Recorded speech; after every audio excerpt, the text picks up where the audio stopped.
Hello, everybody. Good evening. Welcome if you're still making your way in. Thank you so much for joining us. Welcome once again, and a very happy Black History Month to you all. I also would like to wish a Ramadan Mubarak, a happy Chinese New Year, and a blessed Lent season and Ash Wednesday to all who observe these very important spiritual and cultural touchstones. We are very grateful that you could join us tonight. There was a lot of excitement for this event. We had a really high number of registered folks, which speaks to the thirst and the yearning that so many have to learn more about the rich history and legacy of Black Nova Scotia. Dear friends, we are gathering at such an important time. I also want to acknowledge the passing yesterday of Reverend Jesse Jackson, an icon for the liberation of Black people in the United States and around the world, a civil rights warrior, and a pillar for equal dignity of all people everywhere. His passing reminds us of the enduring duty to keep hope alive, to keep marching forward despite the obvious setbacks of our time when racial justice and human rights are under direct attack in so many places around us. People like Reverend Jackson remind us that progress is possible if we fight for it. And it is in this spirit that we celebrate Black history, the extraordinary resilience and fortitude of Black people in the face of injustice and discrimination. We are not here to lament, but to renew strength in ourselves and in each other with confidence that creating a better future is not just possible, but our duty and our birthright. Last fall, as part of our commitment to racial justice, to reorient power, to decolonize, to connect movements, as you know, that's our strategic plan for Amnesty Canada, my team and I visited the province of Nova Scotia to hear directly from the Black communities who have lived there for 400 years. Nova Scotia is home to Canada's largest historic Black community and often regarded as the birthplace of Black culture in this country. Now, as you will hear shortly from our distinguished guest, African Nova Scotians trace their roots to 52 historic settlements, including Africville, East Preston, Shelburne, and Beachville. These were formed through several and successive waves of migration from the Black Loyalists after the American Revolution, from 1782-85, to the Trelawny Maroons from Jamaica in 1796, refugees from the United States War of 1812, and as early as the 1920s, the Caribbean immigrants who came to work in Cape Breton in the coal mines and steel mills. Now, you can read more about our trip to Nova Scotia on our website. Perhaps someone can pop the link in the chat at some point. But really what struck me and what struck all of us was that despite many systemic barriers, which continue today, and we'll talk about that today, these communities have endured and they have thrived. With us tonight are three descendants, elders and leaders from these communities who continue to carry the fight for human rights forward. And I am very honored to introduce them to you tonight. First, we have Louise Delisle. Louise is a prominent African Nova Scotian leader, an educator, and advocate whose groundbreaking work on environmental racism has transformed public awareness in Nova Scotia and beyond. As the founder of SEED, the South End Environmental Justice Society, she has championed clean water access in Shelburne's Black community, which we visited, through community-led water testing, the installation of filtration systems, and advocacy for a community well. Louise is also a playwright and author of Backtalk, Plays of Black Experience. She gained international recognition through the documentary There's Something in the Water.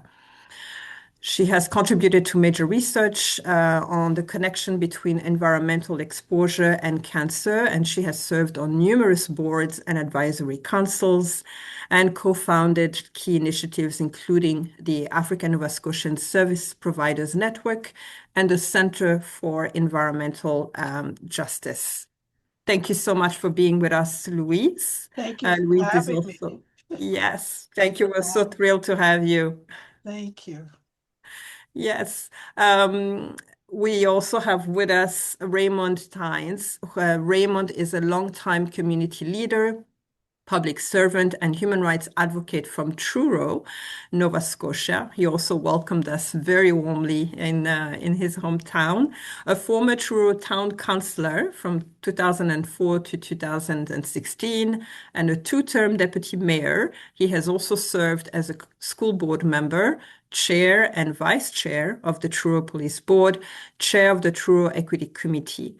Raymond has held provincial and federal appointments, including as a commissioner with the Nova Scotia Human Rights Commission and as a federal cabinet appointee to the Canadian Race Relations Foundation. He is a recipient of the Queen's Diamond Jubilee Medal and the Burnley Rocky Jones Human Rights Award. His work is guided by the principle, and I can say that I heard him say these very words as I logged in just a few minutes ago: engage, educate, and empower. Thank you so much for being with us, Raymond. Thank you. And last but not least, DeRico Symonds. He's an eighth generation African Nova Scotian community leader, counselor, and racial justice advocate. He is the Director of Engagement and Justice Initiatives at the African Nova Scotian Justice Institute and the founder of Ignite Consulting. DeRico was instrumental in facilitating our visit to Nova Scotia, and we really thank him and his organization for that. He's a founding member of ACCE. DeRico has led and supported major equity initiatives, including co-chairing the 2022 National Black Canadian Summit and advancing Nova Scotia's Dismantling Hate and Racism Act, Bill 96. His work has been recognized with the Queen's Diamond Jubilee Century of Service Award, as well as the Burnley Rocky Jones Human Rights Award. DeRico holds a Master's of Education in Counseling and is a Canadian Certified Counselor. Thank you so much for being with us, DeRico. Thank you. Great. So the way we're going to do this tonight is we'll start with a conversation between myself and our three distinguished guests. And then following that, we'll open it up for questions from all of you who have joined us. So throughout the conversation, if something pops up, you have a thought or a question, feel free to type this in the chat and we'll come to those when we get to the Q&A. Now, let me start maybe at a bit more personal and also a little bit of a community level. And I'll start with you, Louise. Your family has been here for 7, 8 generations.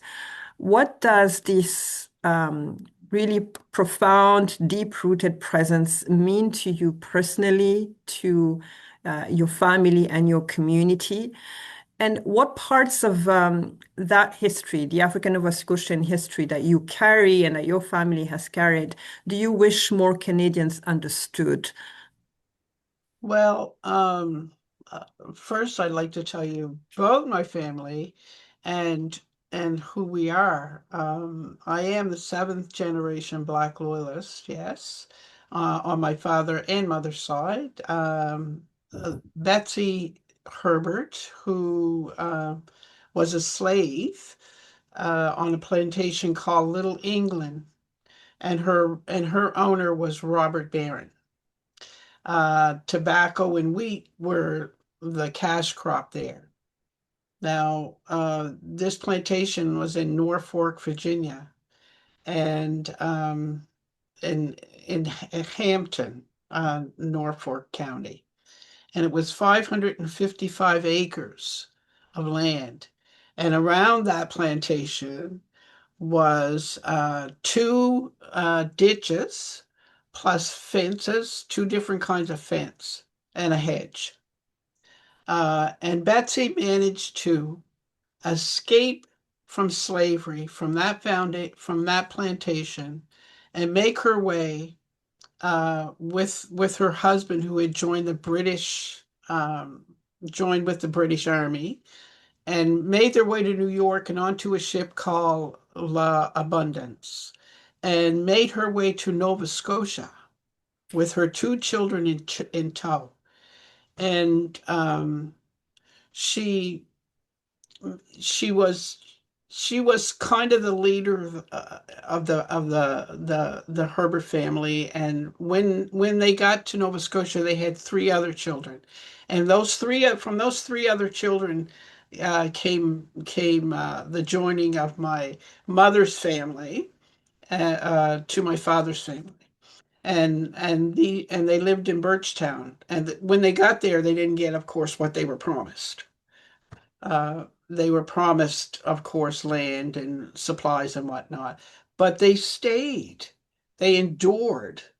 And if you can imagine the trauma from having to escape slavery and and and all the hardships that go with that, and and it really to me to inherit that kind of great strength is something that needs to be told continuously, because it actually tells the rest of the world about who we are and what resilience we have and how we contributed to the founding of this country. Um, Despite all the attempts to destroy our culture and ways that we lifted life up for everybody. So yeah, I'm very proud of who I am and where I come from. And I think that our history needs to be told, because I think that people are not actually understanding the strength and the resilience of who we are and how we help build this country. And our history tells that. Thank you so much, Louise, and absolutely. And that's the reason why we're having this event as well, is for, to help as many people as possible, and certainly our Amnesty community, learn about this history, but also this incredible resilience that you've inherited and that you're carrying forward. And we'll talk about that. Can I come to you, Raymond, with the same question? How has the story, the personal story of your family and your community shaped you and who you are, your identity, your values, and the fight that you carry on today? Well, first, I'd like to say I can't tell you what boats my ancestors came on. Believe it or not, I do have that history. Uh, my late sister, Heather, she's got every name of every person who's lived in the Truro area, and their roots go right straight out through Nova Scotia. And DeRico, I've got your information too. But I look back at my grandfather on my mother's side, who worked in a factory. Uh, I didn't know my grandmother on my father's side. She passed away when I was 2 years old. So it was hard to trace that history for quite a while, the Tyneses. But our roots are all over Nova Scotia. The Martins from Amherst, the Mintus, the Tyneses, the Clykes, you name it. And the one thing I've learned is, like, especially my father and most of the black men in Truro working on the railroad, doing their jobs as sleeping car porters, making 70 cents an hour when they first started. but they were able to supply for their families. They worked hard. And I saw that sense of community. You couldn't walk down the street. If you got in trouble down the street, you knew what you were getting when you got home. Everybody looked after everybody. Then, I got older. I got in trouble when I was 16. I had to move away or go to jail. But when I came home, my father put me to work on human rights and cultural diversity and everything, and uptown arguing, not knowing what I was doing. I was just arguing. But that sense of community, everybody, it was there. And didn't matter what Black community I went to in Nova Scotia, it was the same thing. Everybody just connected. Then I started driving tractor trailer, and I've been all over the States. I could tell you hundreds and hundreds of stories. And somebody asked me one day, where would you rather live? I said, I'm going to live right in Nova Scotia, where I was born. I'm going to learn from my experiences, and I'm going to take my fight home. And and growing up in Truro, when I was a kid, we weren't allowed in the stores uptown. They even had a law that said Black men had to carry lanterns after dark. And that law was still on the books until I got on the town council. And they quietly pushed them aside. And I said, well, whoa, wait a minute. You went and had a council meeting, made that a policy. You're supposed to do it publicly. And I couldn't get them to do it. But the struggles, I was so impressed by people like my father, Murray Dorrington, Artie Jordan, Buddy Marsman, and then, we had all of our deacons and everybody. They just never gave up on us. And that's why I refuse to give up on our young people. And I'll finish with this. Human rights is very close to my heart. I don't do things just to say, I got you, or give me something. I want something in place for our next generations, not just money. Reparation, yeah, we deserve that, but I'll leave that for somebody else to talk about. But I want something in place, and I want to see real change. And I've been fighting for that, and I'll always fight for that. That's enough for now.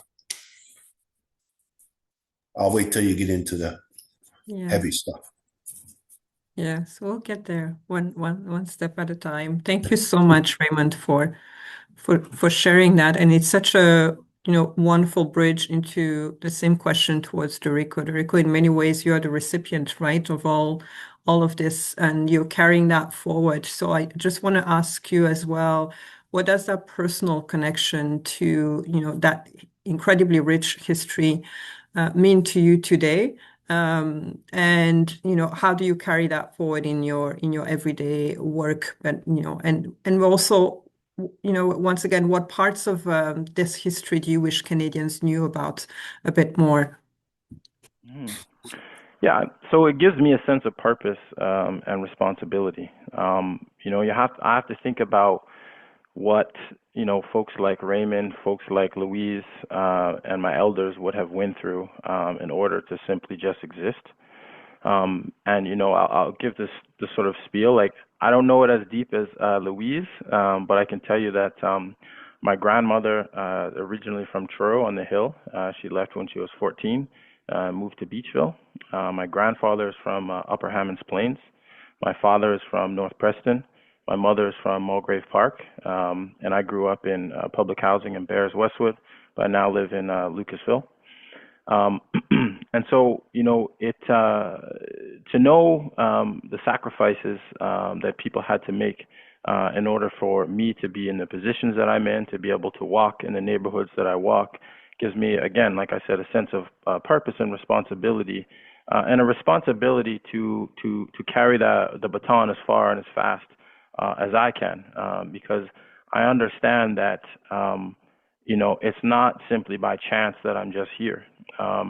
People were unwillingly brought here. People were forcibly put into positions and situations that they did not want to be in.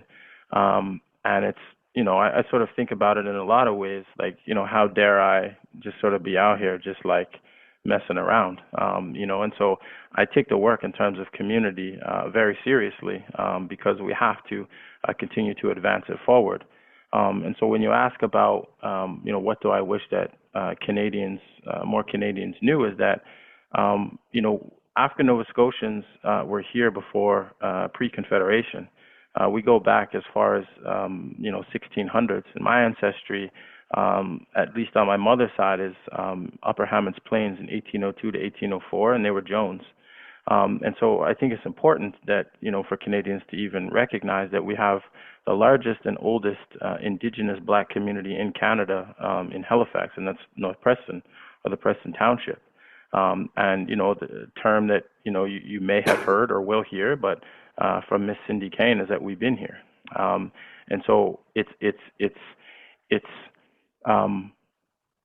to know that we are sort of foundational folks to Nova Scotia, to know that we are literally, the soil of the province, and to know that, we're responsible for building infrastructure and roads.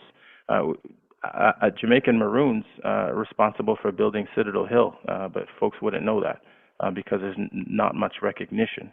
And so when I say that it gives me a deep sense of responsibility, these are the type of things that I mean, because, for someone such as myself, I'm grateful to my eldership and ancestry, but I also have a responsibility because I have young folks that may be looking at me, and so I have to do what I have to do in order to carry on the tradition and legacy of the African Nova Scotian community. I have two young boys, and they need to know that their dad has done everything that he could do in order to make sure that their life, will be and as good as it can be, the same way that the two elders on the call have done. Because what I know about them is that they've fought the fight their whole life in order to pave the way for folks like myself, and it's my responsibility to do the same. Thank you so much for that, DeRico. And, over the recent years, Canada has increasingly come to terms and come to learn and appreciate the history of Indigenous peoples on whose land we are, and we acknowledge and respect, and for whom we're deeply grateful for, keeping and protecting the land, and whose traditions also, and tradition of struggle, we are very much in solidarity with. But often what's left out is the history of the African ancestors, right, who have also contributed tremendously to shaping this country, and on whose labor, and very often on whose human rights violations, we today are functioning, because they were the basis of the society's current wealth and current structure. So thank you so much for highlighting that, and for highlighting the need to also pass that history on to the younger generations of Black Canadians. And we find, especially across Canada, that the disconnection from the history is often at the root of so many challenges, whether it's mental health challenges or difficulty, progressing in society, is so connected to the sense of identity as well. So thank you for sharing that. I want to come back to you, Raymond, with maybe, let's get into the heavier stuff that you were talking about earlier.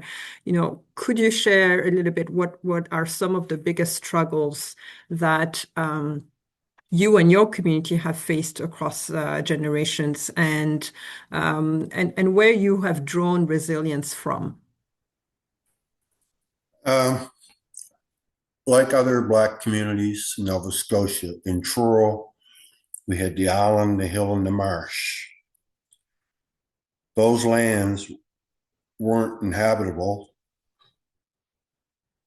but our Black ancestors built those lands,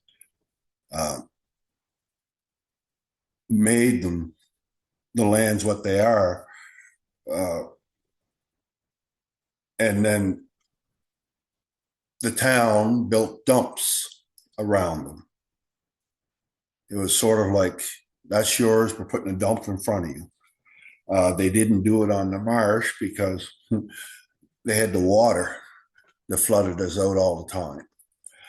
Another example, like over at the cemetery, Blacks were only allowed to be buried in the back. There are still, I think, over 100 graves that they're trying to identify with no markers or nothing, that they just let the trees and stuff grow up on. Like I said, my problem was I wanted to make sure that they knew who we were. To give you an example of the struggles, the golf course, the island is beside the golf course. When they removed the dump and everything else and that, this is back in the 70s, they decided, the council, and the council were mainly some of the rich white people in Truro, they wanted to have a private golf club, and they needed the island. And then they recognized that about 70% of the elders that lived up there were behind in their taxes. So they put a plan together to take their land for taxes.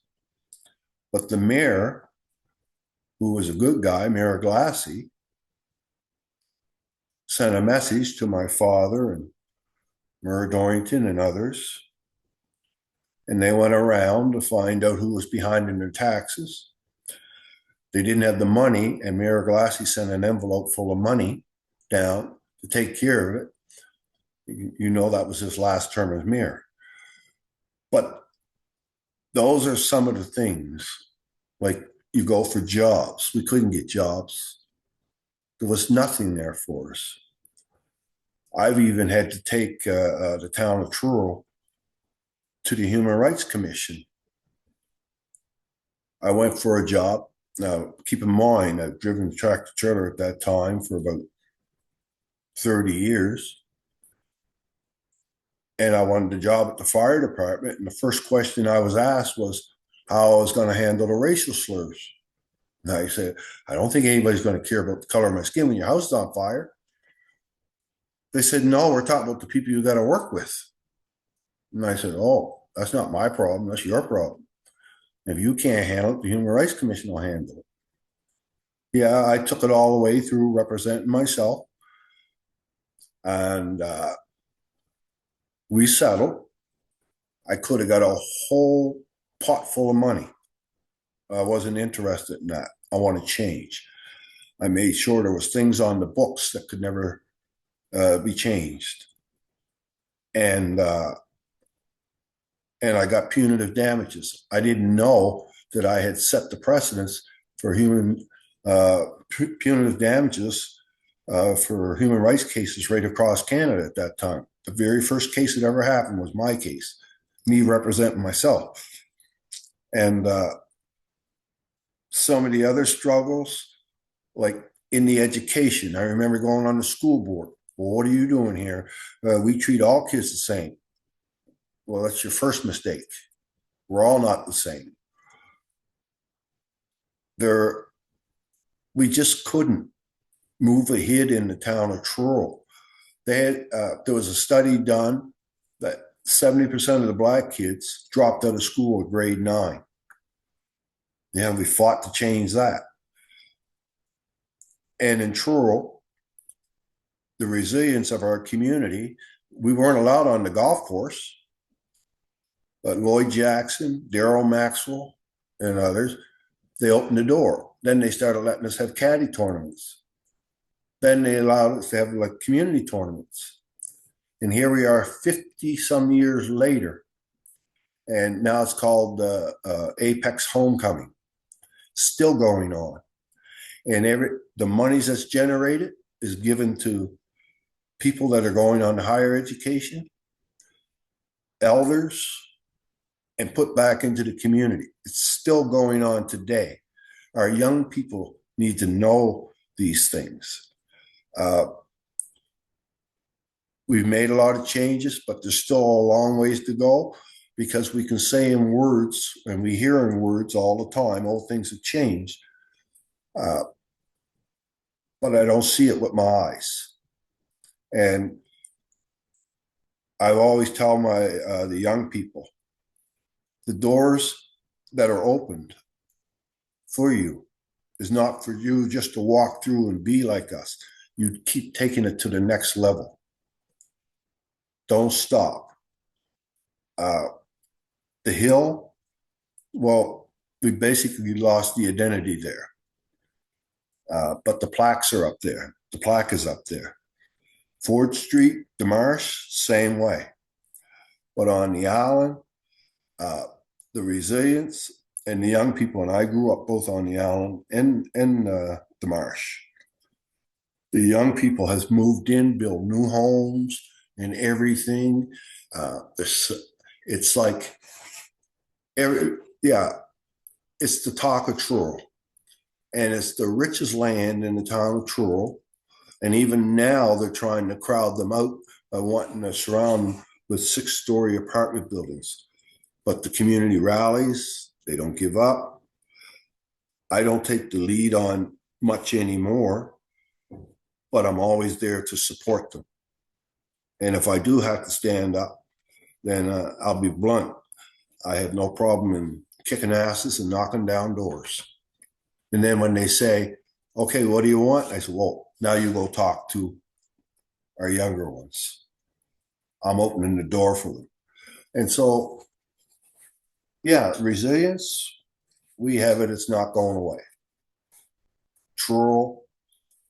And the other thing about the struggle, I remember a few years ago, this company was designing a transit plan for the Halifax area, and Preston was named in it. And somebody put on there, this is the place to Enville. Well, nobody knew how to reach them. The government said, oh, we don't know how to find these people. It took me one day, and I had them connected with the people over in Israel. And then my friend, Mohammed Hashim, he's the CAO of the Canadian Race Relations Foundation. We brought them together, and they looked at me and said, well, what do you want? I said, well, I brought you together. You talk to the people that live here, and they worked it out. So, yeah, those are the struggles, some of the struggles, and those are the kind of fights I like. But one last thing, very quickly. I remember Phil Casey was our MP. He had an office downtown. And this person walked in. Now, this is only a few years ago. And said, there's too many brown people in this town. We got to get rid of them.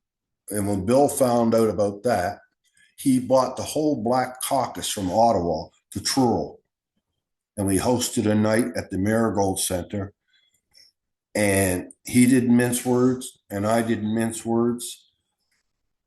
And so in our struggles, there are good white people who are ready to stand with us and stand beside us.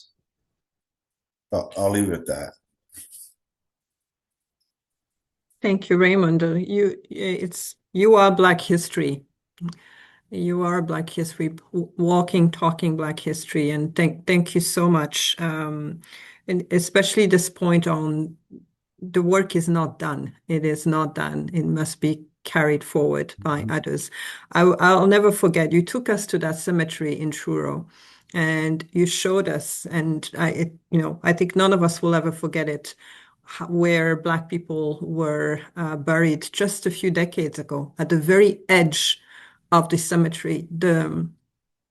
It was so shocking and so glaring, the same way that Black communities across Nova Scotia settled on the outskirts, on the edge of the province, is the same way that they were still buried at the very edge of the cemetery. And yet, right after that, we walked through the streets, and you had the names of Black loyalists up, thanks to the work that you have done.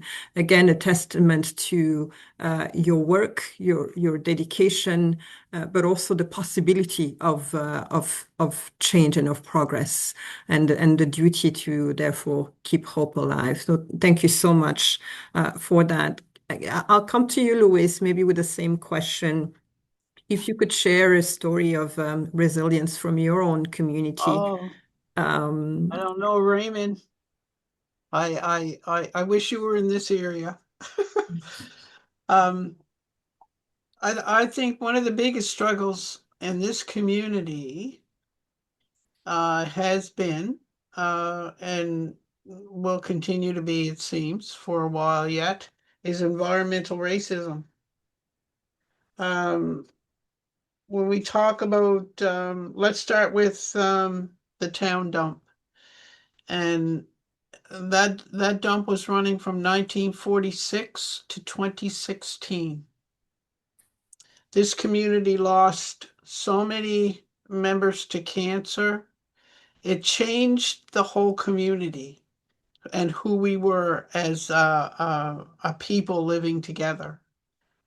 It took away, it put us in a place where even our poverty was even lower than it should be because of environmental racism, because of that sickness that was in our community, of no fault of ours. It was placed there because they felt that nobody in this community would say anything, and nobody did. At that time, people were afraid to say anything, to voice an opinion, because if they did, there were repercussions. You could lose your job, you could be hurt, anything could happen to you. And the systemic racism from the environmental racism was astounding, like in terms of housing.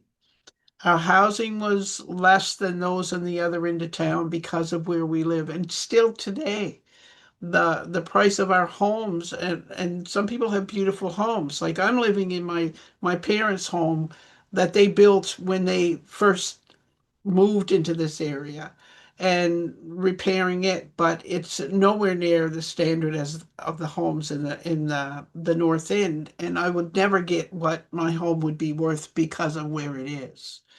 I think the struggle of Blacks in this community to get education, it has changed. But during my generation, you were told that, you just might as well go to work and go to work at the fish plants or go to work cleaning house for somebody.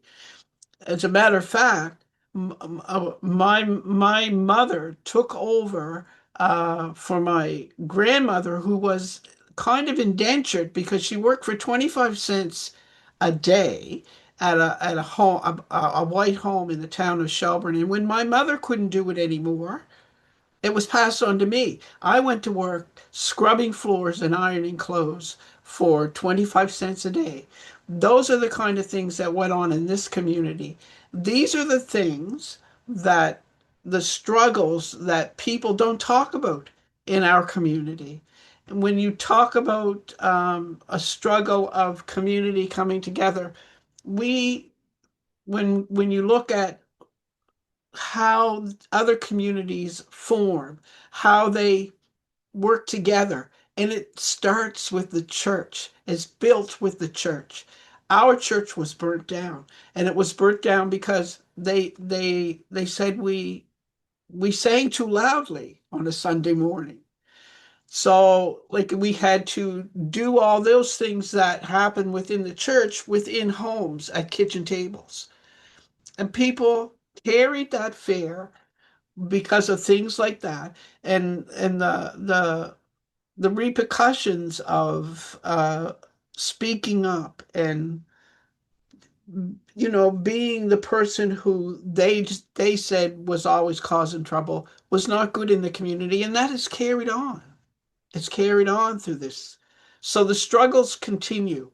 The simple fact, um, the human rights that we have, like the simple human right of having clean drinking water in this community, has never been addressed. The community come together, met with a government official, the Minister of Environment and Climate Change, met with that minister and told that minister about our water issues, that we had asked to have clean water in our community. Now, clean water is a human right, and we needed his help to get that, to get this well that we wanted to put in our community, because climate change knows that, everybody in this community has dug wells, and this summer proved it, that just about every well went dry.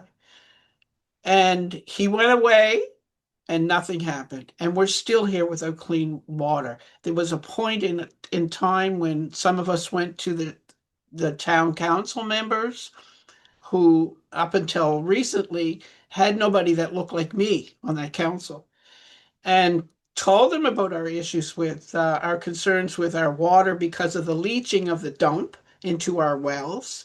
And what we were told is that they would put a tap for us at the sewer plant, and we could get our water from there if we needed clean water. So basic human rights and struggles continue in this community. And I don't know how we come together, or how we um, make people understand that these systemic things, from something that was caused to us, what that was put on to us, is really not, if we don't, it's really we have to speak up. It is our issue, so we have to address it, but they have to listen. And this is the issue.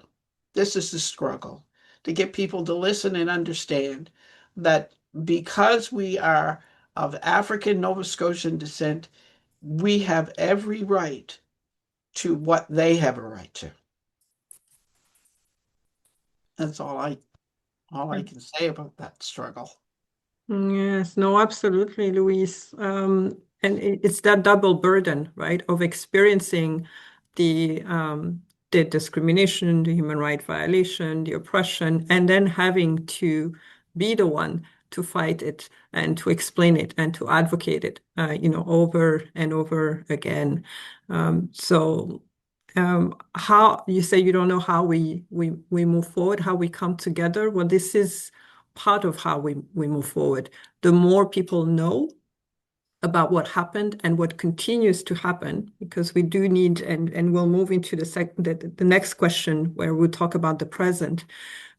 We do need to move away from the idea that these things happened in the past only, and that the present is fine, that these things are over, right? Because there are consequences, and the systems perdure to this day and continue to affect everyone. And so it is by coming together, at least that's what we are committed to do, by coming together, by ensuring that more people are aware that we together collectively fight it, because racism is not an issue for Black people, it is an issue for all peoples, right? We have to work on it together.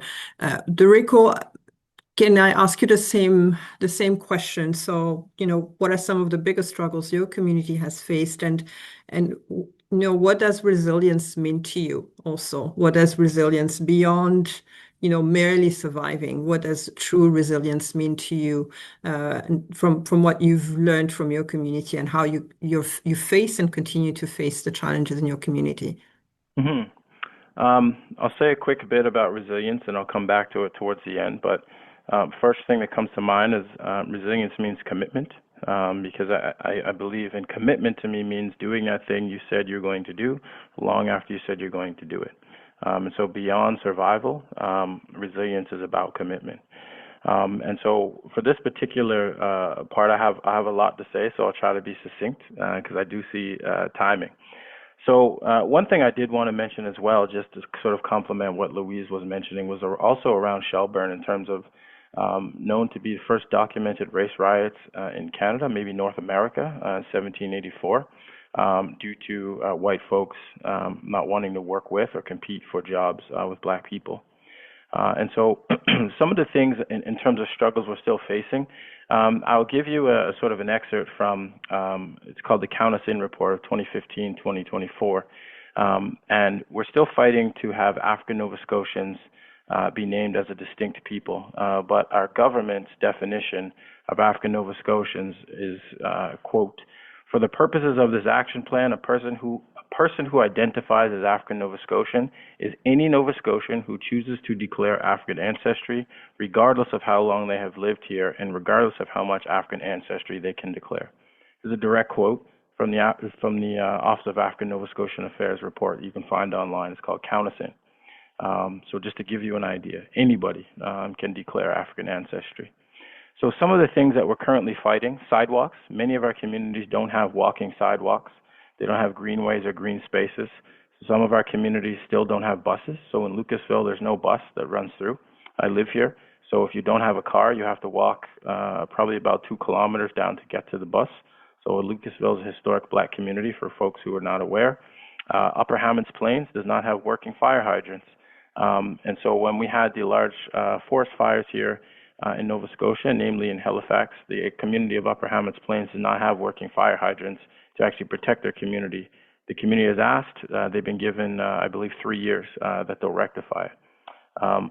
Gentrification, certainly land loss. Many of the communities you'll see across Nova Scotia are forming what's called land trusts to preserve land and save land from being taken or encroached on from the government. Within the education system, so one thing I'll say is that the last segregated school in Nova Scotia closed in 1983 in Lincolnville.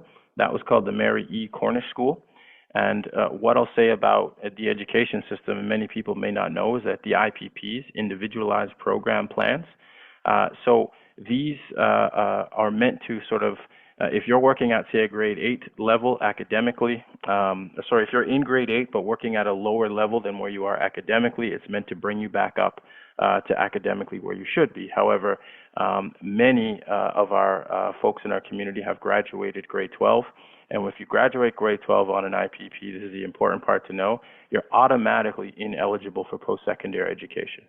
And there's been collection of folks to the point of a class action in terms of suing because there's been so many people who have graduated on an IPP and automatically ineligible. We have higher suspension rates within school. One thing I will note is, as well in terms of is Africville, and I will highlight, which I did put in the chat, the passing of one of our elders, Mr. Eddie Carvery. And he's been fighting for justice for Africville since the 1960s, since folks were forcibly removed in dump trucks from their home. It has the longest standing protest in North America. In terms of justice, I only have a few more, but in terms of justice, I would talk about street checks. We have the Dr. Scott Wortley report. And the irony in terms of that is that black folks in Nova Scotia, so Dr. Scott Wortley is a white man from Toronto. Black folks in Nova Scotia have been talking about street checks since the Kirk Johnson report, and nothing has happened. But it took a white man from Toronto to come to Nova Scotia to validate the concerns of the black community. And within that report, it's actually labeled as a disturbing statistic. Over an 11-year span from 2006 to 2017, 1/3 of Halifax's entire black male population was charged with a crime. And so what you have to think about, if you know the geography of Halifax, is where actually all the black communities are placed. Where are the police stations? There's a police station in every single public housing community and in every single black community within HRM. And so you have to wonder, it's not that black people are committing more crimes, it's a conversation of over-policing. There's a term called panoptical power, when you think that someone is always watching you. And that's how people feel in community. And one other thing that I will mention in terms of is even KKK recruitment at work. And I know it sounds shocking, but there's video evidence that I have of this, of individuals' recruitment of Klan rallies that were happening on the weekend, and threats and death threats to individuals in their workplace, brought to the Human Rights Commission, but absolutely nothing has happened. But there's been land loss across the entire province of Nova Scotia from our 52 plus African Nova Scotian communities. And so I would say that, you know, we've been experiencing historic struggles, current struggles, and of course the hope is to not pass these down, but at the rate of caring and at the rate of action, it's looking like there will be some of these things that will have to be passed down. But our sort of communities remain resilient, and resilience is about growing, it's about rebuilding, and it's about still choosing hope, dignity, and purpose. And as I've mentioned, it's about commitment. And so it's not just about surviving. It's about many other things, because sometimes just existing some days is a win for Black folks. So much to unpack from what you just said, DeRico.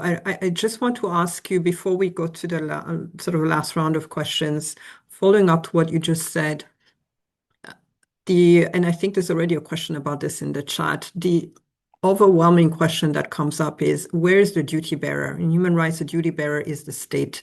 It is the federal government. It is the provincial government. You mentioned a number of these cases being brought to the Nova Scotia Human Rights Commission. Where have these instances been when it comes to these multiple interconnected struggles that you've been fighting for? Absolutely. So this particular case, I personally walked the person into the Human Rights Commission, and I recently checked in with the person. And the reason why that they have told me that nothing happened is that the company changed their name. And so they were told, well, technically, it's not the same company. The name has changed. And so nothing were to happen. And what the trouble becomes is that Black lives and sort of the happenings of Black people become highly politicized. And so then the issues become sort of a political tool to use to get votes. And then individual sort of things do not end up happening because sort of Black life and community becomes political rather than actually active action.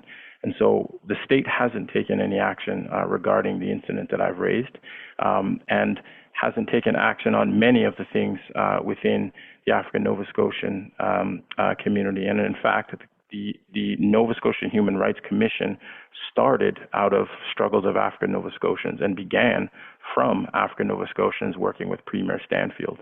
Namely, one of the gentlemen is Gordon Earl, who's still alive today. Thank you for clarifying that, and also for pointing out how these issues are politicized. We also heard when we were in Nova Scotia concerns around electoral mapping and sort of reshaping communities to really divide the Black community and therefore reduce the impact of the Black vote on issues that are affecting those very communities. So there's so many layers and complexities to the multiple violations that Black Nova Scotians are facing. I want to ask you just one last question, and then we'll go to the Q&A so that we can answer questions from the audience. As I said, there's so much that we could unpack. But if you could, and I know this is an unfair question, right? But if you could influence or push, or if the people in this room could push for one major policy or social change, what would it be? And I say that bearing in mind what DeRico just said, which is an entire list of issues that need to be tackled. But I'll come to each one of you. What would that be? What would a starting point be that for instance, our community, which is a community that campaigns, could rally around and push forward? Maybe I'll go with you first, Louise. And I think yours is you probably have a very, very practical. Well, I I think that the policy that I would like to see put in place is that the government recognize the harms that have been done to my community and the people in it, and that reparations for those harms be forthcoming in a giving way. In terms of when I talk about reparations, I talk about things like clean water as part of reparations to me.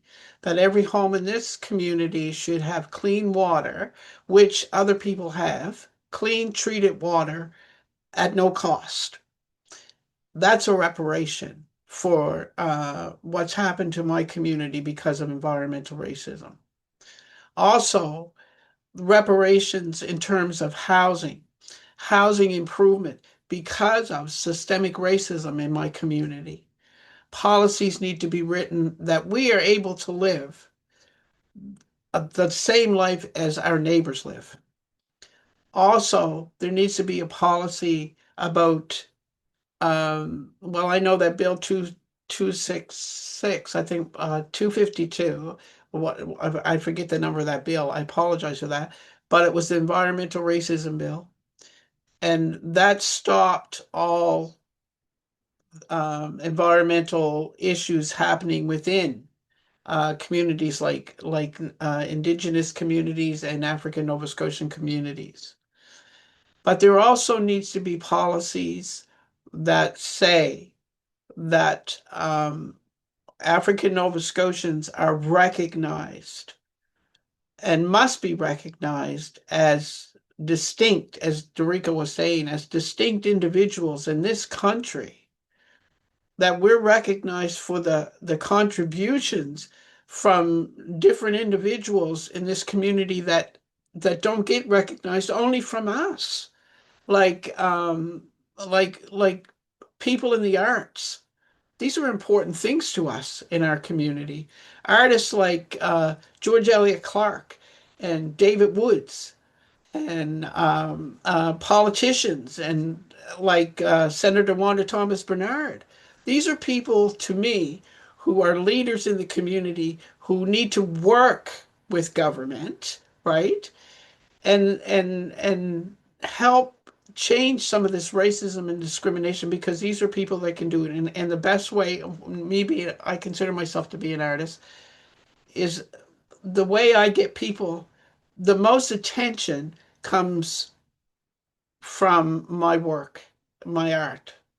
And I think we need more of that as well. But in terms of policies, I know I went way off on that. I apologize. But in terms of policies, we need policies that say that everybody has access to clean water.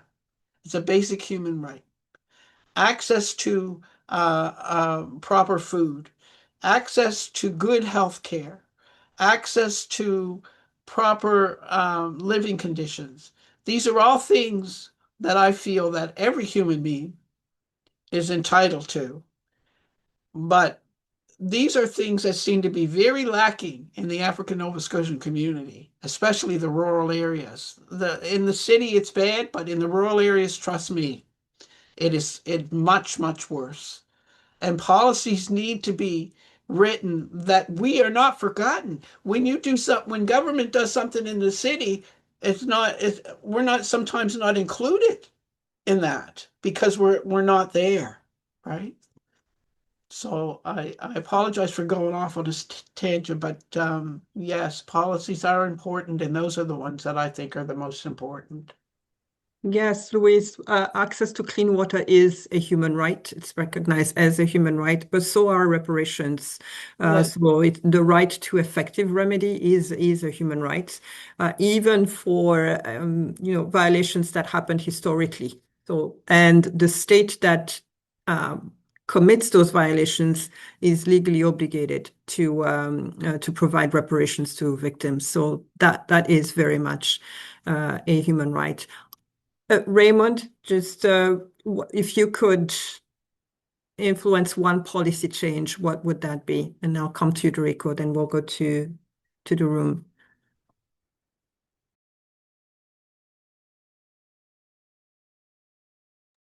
Oh, you're on mute, Raymond.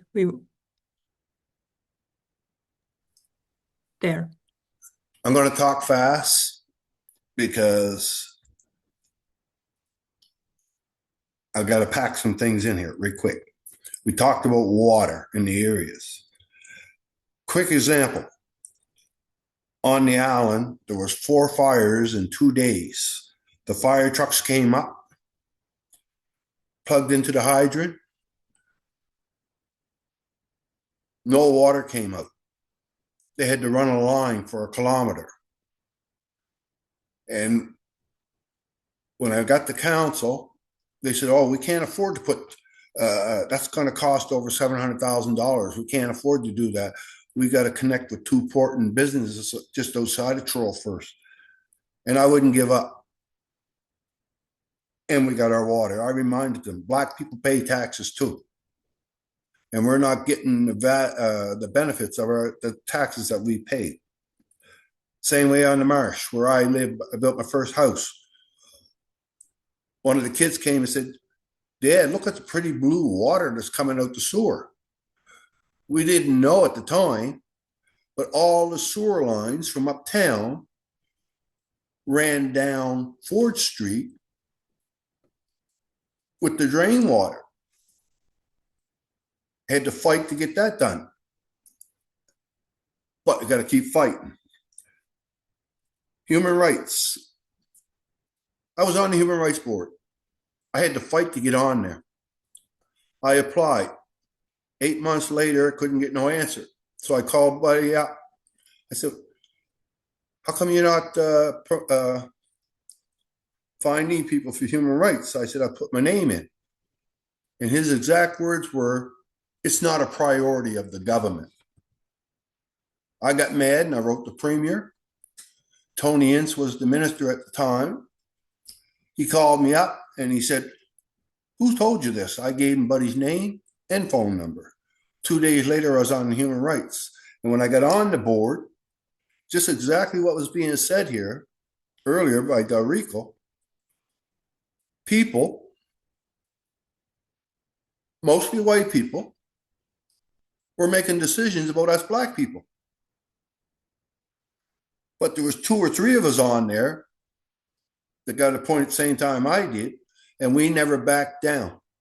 That's why the cases won against the Halifax Police Department, the government of Nova Scotia. But then they made changes at the top, the government did, and put a white person in there, and none of us could get reappointed. This is some of the struggles. If we could change anything, we as Black people, we need to get involved on all the boards, demand that we get on the boards, the commissions, and yes, run for councils, because we can stand on the outside and all we're doing is saying, white people, you got to start treating that. We need to be on the inside where the real fight is at, behind those closed doors. And I've been there and I love a good fight. They say I talk too much. I say, I always got to give you a history lesson so you can understand where we're coming from. We need to make them understand we Black people pay taxes and we're not getting a value for our dollars. They got us thinking like it's the white man that's putting all his money into our communities or whatever. If we stop paying taxes, where would the GPD or whatever it's called be at?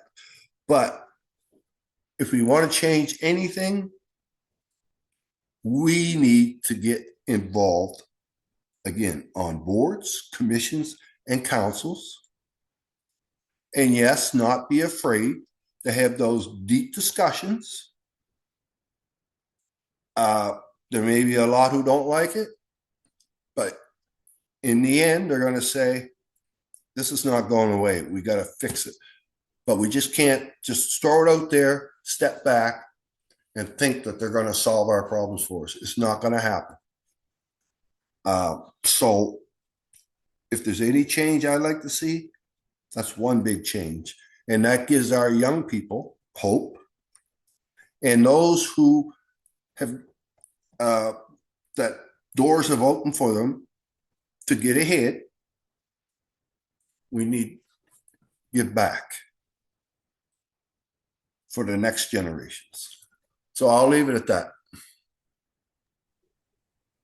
Thank you. Thank you, Raymond. DeRico. Yeah, absolutely. So I have two things to mention here. So the first thing that I would mention would be I think it would be great to see a federal bill to actually turn over land to the Indigenous communities in Canada. And the reason why I say that is because our Indigenous brothers and sisters, our histories and our struggles are intertwined, though different in many ways. I know and I believe that if the land was stewarded by the Indigenous population, the black people in Canada, certainly in Nova Scotia, would not be experiencing the land loss and gentrification that we are. I would believe that the issues in terms of clean water in Shelburne would be rectified because the Indigenous folks, and certainly here in Mi'kma'ki, the Mi'kmaq folks that I have met, care deeply in a different spiritual way about the land. And so that would be, a bill that I would love to see, because it annoys me to no end to see government officials give the land acknowledgement, especially federal, when you could be with the stroke of a pen, make some changes. And then the second piece that I would want to see would be a federal bill to create a reparatory justice framework for Black people. And so when I talk about, because a lot of times when people talk about reparations, they think straight about money and monetization. But when I think about the umbrella of reparatory justice, I'm thinking about things like free therapy. I'm thinking about things like access to housing. I'm thinking about things like, of course, there is monetary gain, but I'm also thinking about things like free tutoring, poverty reduction metrics. And within that, I think would exist sort of truth recognition and an apology. I think that we would be defining what reparations means for Canada. Namely, we may define what it means per region.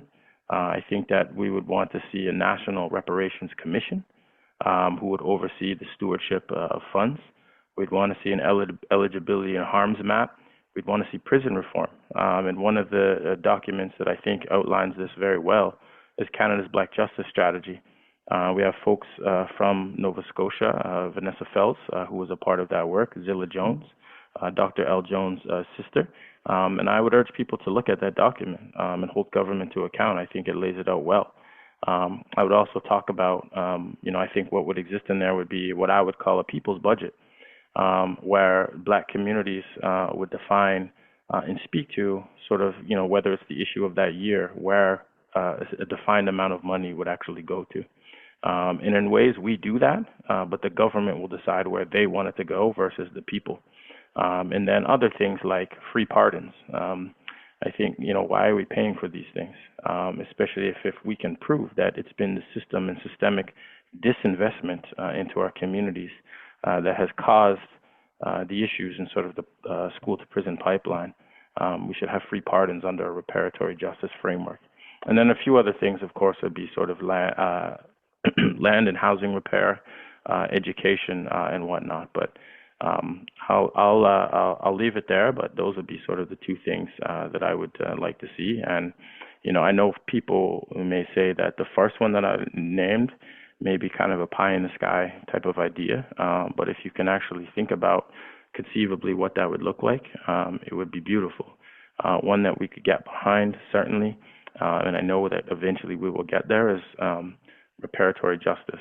And I will note that the consultation I attended today with some of Ketty's colleagues, the United Nations consultation, I spoke with one of the panel members, and he was talking about reparations and reparatory justice frameworks that they're doing in the United States. And so, I believe it's coming. And I think in this work, you have to be a bit delusional. I got to believe that something different is going to happen than what has been happening. Absolutely. And no significant change in human rights or injustice has ever been made by thinking about what was possible. It was always about what was or what seemed impossible, but that was ultimately achieved. I think that leads us very well into the question from the audience. So I think we've covered actually most of the questions that folks had. But there is one, and I'd like to wrap up with that question. Um, and the question is, how have you each nourished yourselves so that you do not speak out of anger? And I will rephrase that question because I think I, I think we do speak out of anger. I think there is anger very much and legitimate anger. And in fact, that anger fuels you. So perhaps the question will be if, Kathleen, if you allow me to rephrase it, how do you still speak out of hope? How have you nourished yourselves so that you continue to speak from hope, from a place of possibility and of hope, as you just said, DeRico? And I'll start with you, Louise. I'll come to you, DeRico, and we'll close with you, Raymond. Well, I like you said, Ketty, I sometimes speak out of anger because it makes me angry. Racism makes me angry. But I speak with a passion that comes from a strength that I have inside that's been passed on to me from generation to generation. And like I think it was DeRico who said, when you start something, you keep going until it's finished. And you stay on that path until it's done. And with the grace of God and my faith, I continue to work and continue to speak and try to put aside the feeling of that hate from racism and try to speak with a grace that or a passion that will make people understand without it. Because if we don't try to do that, then people don't tend to listen to what you have to say.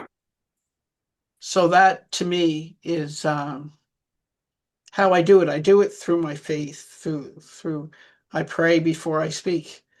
And I hope that I speak without with a clarity that doesn't hurt those people that have already been hurt.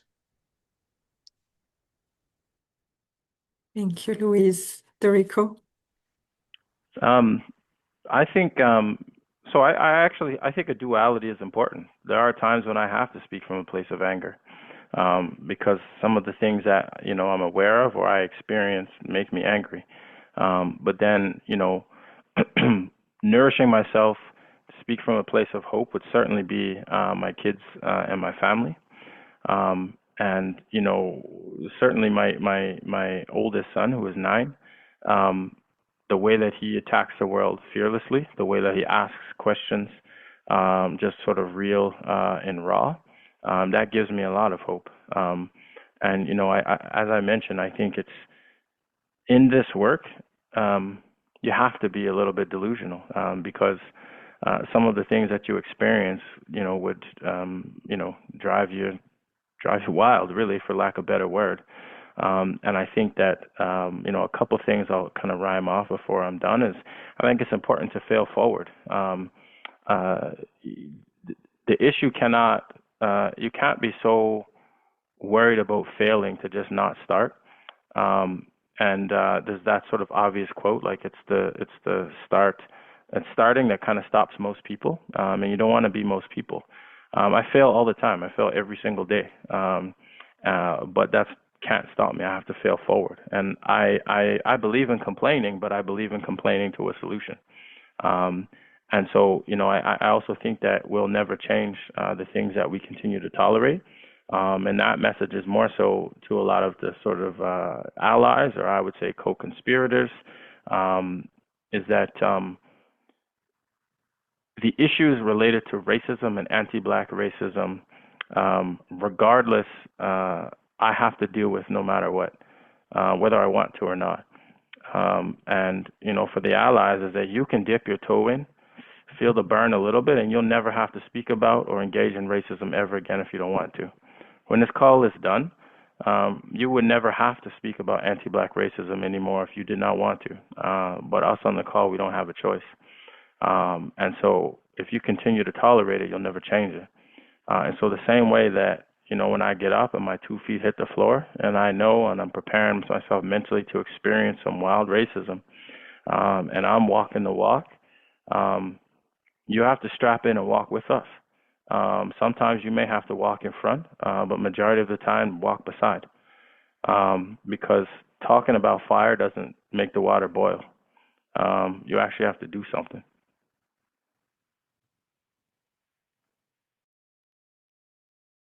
Thank you, DeRico.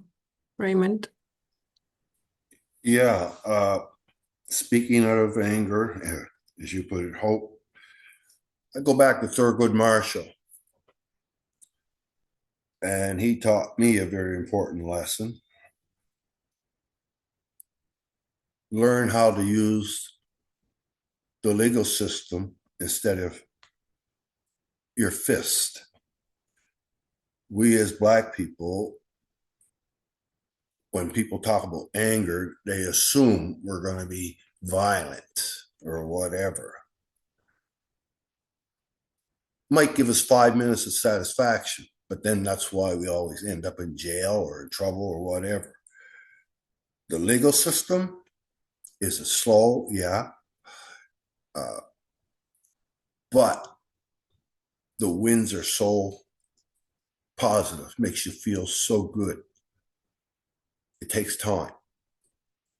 This is what I teach everybody. I look around at people like Marcus Thomas and the work that they're doing up in Ottawa, the resilience. Doors are getting slammed in their face all the time, but they never give up, never give up.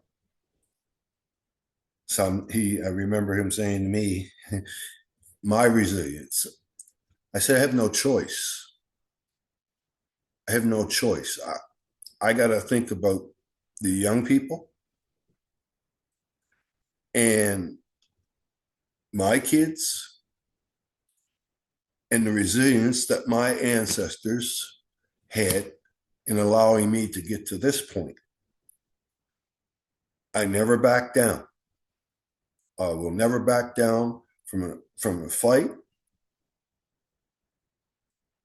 But my anger, most people don't see anger because I tell them, you're either going to listen to me or I'm going to talk you to death. And I'm still going to get the results I want. And if I can't get it through this door, I'll go through another door. You can either stand with me or get out my way. But I'm moving through.